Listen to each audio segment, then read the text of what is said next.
السلام علیکم ویورز، میں ہوں آپ کا غلام جیلانی شاد۔ آپ دیکھ رہے ہیں دیکھو بلوچستان۔ عزیز دوستو، آج ہمارا موضوع ہے رمضان شریف اور مہنگائی اور حکومت کی ذمہ داری۔ حکومت کے ساتھ ساتھ ہماری کیا ذمہ داریاں بنتی ہیں؟ اگر دیکھا جائے رمضان شریف کو، تو رمضان شریف ایک بابرکت مہینہ ہے جس میں نیکیاں کمائی جاتی ہیں،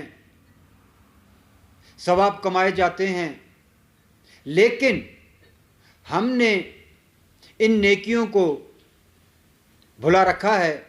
جبکہ اگر دیکھا جائے تو ہم نے کمائی کا ذریعہ بنایا ہے رمضان شریف کو۔ اگر بنیادی طور پر دیکھا جائے تو رمضان شریف کا مہینہ ہے بھی کمائی کرنے کا، لیکن ہم وہ کمائی نہیں کر رہے جس کے بارے میں اللہ رب العزت نے ہمیں بتایا ہے۔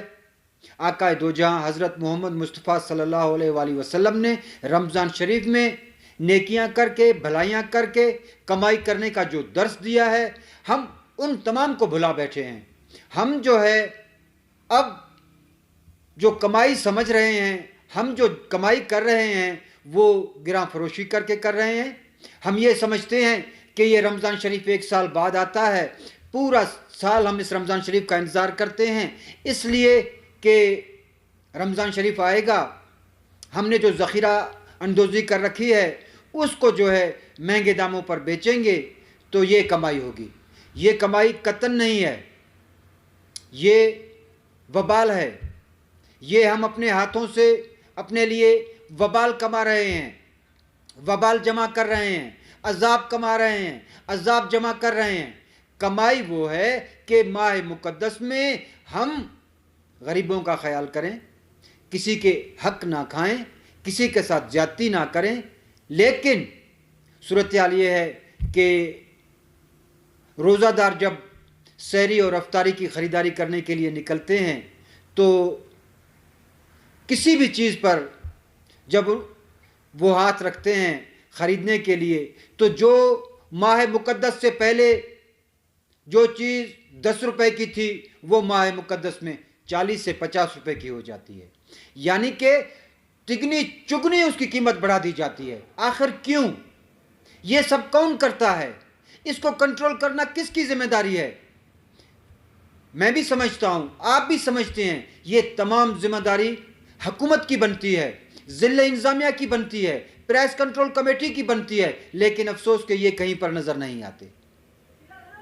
پرائس کنٹرول کمیٹی کے ارکان، ضلع انتظامیہ کے جو عہدیداران ہیں، جو لاکھوں روپے کی گاڑیوں میں گھومتے ہیں، درجن سے زیادہ سیکورٹی گارڈ ان کے ساتھ ہوتے ہیں، وہ صرف اور صرف کسی ریڑھی بان کو، کسی چھوٹے سے پرچون والے کو چالان کر کے یہ سمجھتے ہیں کہ ہم مہنگائی کو کنٹرول کر لیں گے۔ یہ قطعاً نہیں ہوگا۔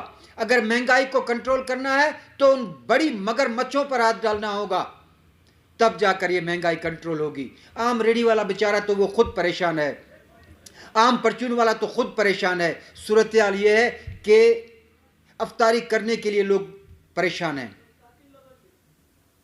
گوشت، مچھلی یا فروٹ یا شربت اور مشروبات وہ تو دور کی بات ہے، عام غریب آدمی افطاری کے وقت دال اور سبزی سے بھی محروم ہو چکا ہے۔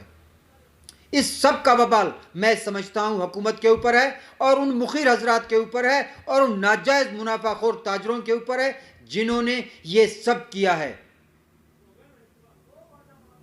تاجروں کو چاہیے، خصوصاً ہول سیل کے جو تاجر ہیں، ان کو یہ چاہیے کہ وہ جس طرح سے ہول سیل پر عام ریٹیلر کو روزمرہ استعمال کی اشیاء فروخت کرتے ہیں، کم سے کم سارا سال نہیں، 1 مہینہ وہ اسی ہول سیل ریٹ کی شاپس لگایا کریں، جس طرح سے انتظامیہ سستا بازار لگاتی ہے۔ انتظامیہ کو چاہیے، ضلع انتظامیہ کو چاہیے کہ وہ ان کو پابند کرے کہ وہی ہول سیلر ان سستا بازاروں میں ہول سیل کی دکانیں قائم کریں اور اسی ریٹ پر عام لوگوں کو، روزہ داروں کو اسی نرخ پر اشیاء فراہم کریں، जिस तरह से दीगर जो रिटेल के या परचून के दुकानदार होते हैं उनको फराहम करते हैं। इसमें होलसेलर को नुकसान नहीं होगा। होलसेलर अपना मुनाफा उसी तरह लेगा जिस तरह आम परचून वाले से लेता है, जिस तरह आम रिटेलर से लेता है, लेकिन होगा ये कि आम गरीब आदमी जो है उसको बहुत सारा फायदा मिल जाएगा। इससे सबसे अच्छी बात जो होगी वो ये होगी कि जो सफ़ेद पोश लोग खैरात सदकात नहीं ले सकते, शर्म से वो कहीं पर अगर लाइन लगी हुई है मुफ्त आटे की तो वो नहीं ठहर सकते। अगर उनको सस्ते निर्खों पर आटा दिया जाएगा तो वो बिला झिझक जाएंगे और उसी लाइन में खड़े होंगे। उन्हें शर्म महसूस नहीं होगी क्योंकि वो पैसा देकर खरीद रहे हैं। हुकूमत को भी इसी तरह के इक़दाम करने चाहिए, ताजरों को भी इसी तरह के इक़दाम करने चाहिए। हम सब पर जिम्मेदारियां आयद होती हैं कि इस माह मुक़द्दस में हम रोज़ादारों को फ़ायदा पहुंचाएं। अब सूरत हाल ये है कि कई रोज़ादार मुझे मिलते हैं कि हम तरावी के दौरान भी हमारे जहन में यही बात होती है कि हमने तो अफ्तारी सहरी के लिए कुछ नहीं ख़रीदा, और फिर जब दिन की नमाज़ें पढ़ने हम जाते हैं हमारे बच्चों की शक्लें हमारे सामने आ जाती हैं कि हमने आज अफ्तारी के लिए कोई ऐसी ख़ास ख़रीदारी नहीं की। और दूसरा बवाल यह है कि आजकल लोग अफ्तारी के सहरी के दस्तरखानों की तस्वीरें फेसबुक की जीनत बना देते हैं, जिनको बच्चे बड़े बूढ़े सब देखते हैं और वो मायूसी का शिकार होते हैं। इस तरह भी नहीं करना चाहिए। अपने दस्तरखानों की जीनत फेसबुक को मत बनाएं। अगर अल्लाह ने आपको दिया है आप अपने घर में खाएं, लेकिन खाने से पहले खुदारा अपने साथ वाले दीवार का जो हमसाया है आपका उसके बारे में भी सोचें, अपने उस अजीज़ के बारे में भी सोचें जो रमज़ान शरीफ तो दूर की बात है, आम दिनों में भी 2 वक़्त की रोटी के लिए मोहताज हो चुका है। हुकूमत वक़्त ने 5 अरब रुपए की सब्सिडी दी है यूटिलिटी स्टोर पर, लेकिन वो 5 अरब की सब्सिडी कहीं पर नजर नहीं आ रही। यूटिलिटी स्टोर पर ना तो कहीं पर आटा दस्तयाब है, ना तो कहीं पर चीनी दस्तयाब है, ना तो कहीं पर दीगर जरूरत की जो चीजें हैं रमजान शरीफ की वो दस्तयाब हैं। आखिर ये 5 अरब किन को दिए गए हैं? ये सब्सिडी कहां गई?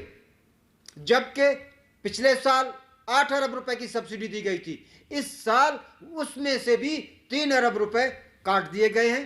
5 अरब रुपए की सब्सिडी दे दी गई है, लेकिन यूटिलिटी स्टोर्स की सूरत हाल यह है कि किसी भी यूटिलिटी स्टोर पर चले जाओ जरूरत की अशिया नहीं मिलती। तो इसलिए हुकूमत को चाहिए कि वो माह मुक़द्दस में महंगाई को कंट्रोल करे। ज़िला इंतज़ामिया को चाहिए, प्राइस कंट्रोल कमेटियों को चाहिए कि वो इस माह मुक़द्दस में अपना फ़र्ज समझ कर अदा करे। अगर आम दिनों में उनसे कोताहियाँ होती हैं तो वो अलग बात है, लेकिन कम से कम इस माह मुक़द्दस में तो वो महंगाई को कंट्रोल करें। दुकानदारों को पाबंद करें कि वो निरखनामा अपने दुकानों पर आवेज़ा करें ताकि ख़रीदारी के वक़्त लोगों को पता चल सके कि हम जो चीज़ ख़रीद रहे हैं उसकी जो है हुकूमत की जानिब से, इंतज़ामिया की जानिब से क्या निर्ख उसका मुकर्रर किया गया है। जबकि यहाँ पर ऐसा कुछ भी नहीं है। ना तो इंतज़ामिया की जानिब से कोई निर्ख मुकर्रर किया जाता है, ना तो इंतज़ामिया की जानिब से कोई ऐसा मेकनिज़म बनाया जाता है कि इन नाजायज़ मुनाफाखोरों को, इन ज़ख़ीरा अंदोज़ों को कंट्रोल किया जाए, महंगाई को कंट्रोल किया जाए। दूध को देख लिया जाए, दूध जो हर घर की ज़रूरत है 200 रुपये किलो पहुँच चुका है। 200 रुपये में भला 600 और 700 रुपये दिहाड़ी कमाने वाला आम शहरी, आम मजदूर कहाँ 200 रुपये का दूध खरीद सकता है? तो इसलिए हुकूमत को चाहिए और इन ताजरों को चाहिए और दीगर मुखिर हजरात को चाहिए कि मिलजुल कर इस महंगाई को कंट्रोल करें और रमज़ान शरीफ में नेकियां कमाएं, न कि नाजायज़ मुनाफा कमाएं। अजीज़ साथियों, कहने को तो बहुत कुछ है, लेकिन मैं आपका ज़्यादा वक्त नहीं लूँगा। जो मेरे दिल का अरमान था वो मैंने कह दिया है। آئندہ کسی اور پروگرام میں آپ کی خدمت میں حاضر ہوں گا. اب اجازت دیجیے گا اپنے غلام جیلانی شاد کو. السلام علیکم.